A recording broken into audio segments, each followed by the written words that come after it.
Oke, assalamualaikum warahmatullahi wabarakatuh. Perkenalkan saya Azi. Pada video kali ini kita akan membahas tentang penguat integrator dan rangkaian buffer ya. Di sini rangkaian buffernya sedikit saja ya, satu slide saja. Setelah itu kita akan membahas tentang penguat integrator dan rumus-rumusnya dan aplikasinya tentunya. Oke, lanjut. Rangkaian buffer. Jadi rangkaian buffer itu bentuknya seperti ini ya, rangkaiannya ya. Jadi kita tinggal menghubungkan singkat saja yang minus ke output. Habis hanya inverting gitu ya, rangkaian inverting, cuma nggak ada resistornya. Dengan metode hubung singkat antar jalur input inverting, yang inverting kan minus ya, dan jalur output operational amplifier atau op-amp, maka diperoleh perhitungan matematis sebagai berikut. Rumusnya adalah V out atau sama dengan atau mendekati dengan V in, sehingga rumusnya juga V out dibagi V in sama dengan 1 ya. Untuk penguat tegangannya atau AV-nya. Lanjut, kita membahas tentang rangkaian integrator dulu sebelum kita ke op-amp ya. Op-amp integrator. Pasti kalian tahu kan integrator rangkaiannya. Rangkaiannya seperti ini ya. Ada dua buah komponen pasif yaitu R1 dengan C1. Oke ya. Dihubungkan secara seri. Ini rangkaiannya seri ya. Di sini ada fungsi rangkaian integrator adalah sebagai pengubah tegangan kotak menjadi tegangan segitiga. Ingat, ini paling penting ya.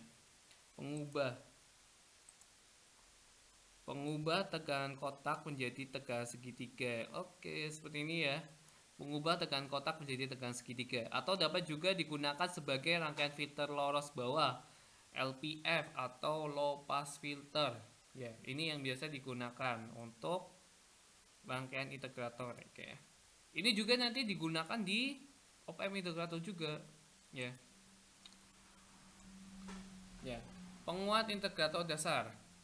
Jadi rangkaiannya seperti itu ya. Nanti apa bedanya sama penguat di diferensiator gitu ya. Nanti ada selanjutnya di pertemuan selanjutnya ya. Kita akan membahas tentang integratornya dulu. Nah, ini rangkaiannya seperti ini ya. Rangkaiannya. Kok hampir sama kayak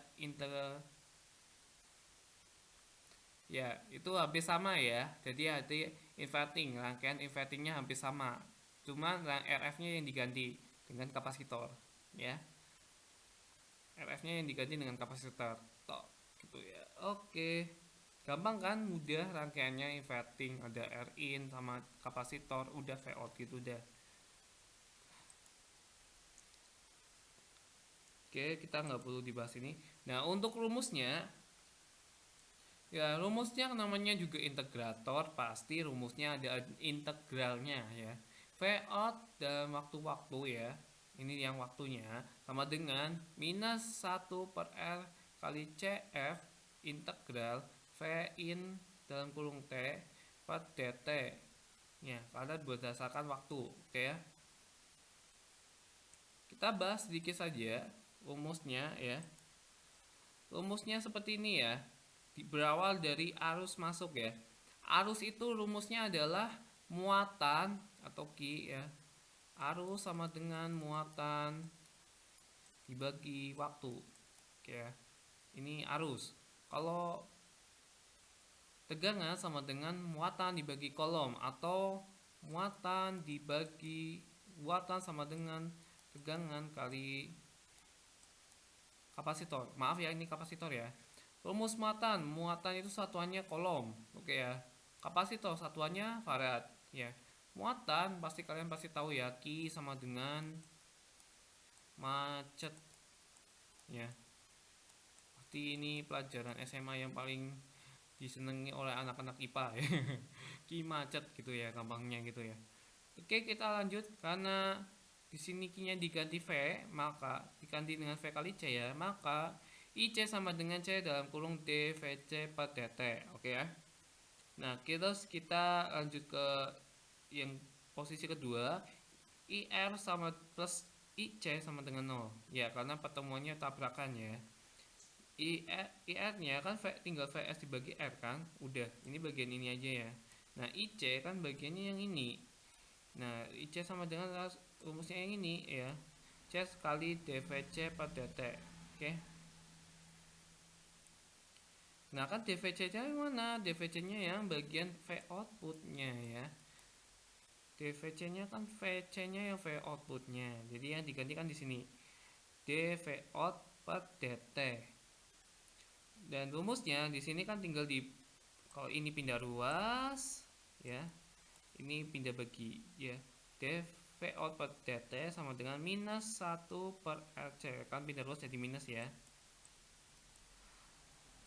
RC kali VS, atau sama dengan V out, karena ini di itu ya diturunkan, maka diintegralkan, maksudnya ya diintegralkan kan dV per dt nya hilang, tapi di sini kalau diintegralkan kan dV per dt nya nambah kan, ini VS per T kali ya, itu VS kali dt gitu ya, seperti RC integral VS kali dt. Itu adalah rumusnya ya. Bentuk sinyalnya, bentuk inputnya adalah bentuknya kotak ya. Nanti outputnya adalah segitiga. Jika kotaknya naik maka ininya turun. Jika kotaknya turun maka ininya segitiganya naik. Kotak naik, segitiganya turun. Kotaknya turun, segitiganya naik. Oke, lanjut. Kejenuhan, tingkat kejenuhan ini pasti semuanya ada ya. Tingkat saturasi ya, nggak langsung cetek gitu ya, pasti ada bentuk gelombang tipis-tipis langsung gini ya. Oke, pasti nggak langsung ada tingkat langsung lurus gitu, enggak. Jadi ada tingkat kejenuhannya, jadi adalah bentuk gelombang-gelombang terus jadi normal gitu ya, terus jadi ada normalnya seperti itu. Lanjut, sinyal AC. Sinyalnya seperti apa ya? Jadi mengubah sinyal masukan gelombang persegi menjadi gelombang sinus dengan frekuensi yang bervariasi. Kita lihat ya. Nanti ada penambahan resistor umpan balik jadi R2. Nambahnya di mana? Nambahnya di atasnya C gitu ya. Jadi rumusnya kan minus R2 plus R1. Kalau untuk DC-nya, untuk AC-nya kan R2 plus R1 plus 1 plus 2πr kali C kali R2.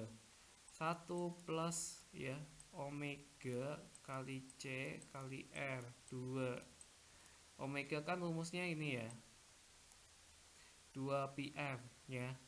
Nah kita kalau misalnya nyari frekuensinya atau VO awalnya sama dengan 1/2πc kali R2, itu rumusnya. Lanjut, bentuk gelombangnya setiap itunya beda-beda ya kalau bentuknya. Misal di sini DC, tegangan outputnya akan menjadi integral dalam bentuk gelombang, sehingga ketika inputnya adalah gelombang persegi maka keluarannya bentuk segitiga. Misal gelombang inputnya adalah gelombang sinus, nanti outputnya akan jadi 90 derajat out of phase atau menghasilkan gelombang kosinus ya. Jadi sinus jadi kosinus ya. Ketika input segitiga maka bentuk outputnya juga sinusoida, kemudian membentuk dasar dari aktif low pass filter seperti terlihat seperti gambar yang tadi ya sebelumnya ya. Lanjut, aplikasinya op-amp. Aplikasi op-amp ini digunakan untuk melakukan operasional kalkulus dan di komputer analog. Yang kedua, mengintegrasikan sirkuit yang digunakan untuk konverter ADC ya, analog to digital converter. Terus juga mengintegrasikan sinyal yang mewakili aliran, menghasilkan sinyal yang mewakili jumlah total aliran yang dilewati oleh pengukuran aliran. Aplikasi integrator kadang sebagai penghitungan dalam perdagangan instrumentasi industri seperti itu ya. Karena integral dan turunan itu sangat membantu sekali dalam hal menghilangkan satuan X dan itunya ya. Biasanya ada X-nya gitu, kita tinggal ngilangin gitu ya. Dan kita bisa mengintegralkan apa menurunkan. Itu yang digunakan dalam industri. Oke, sekian pada video kali ini.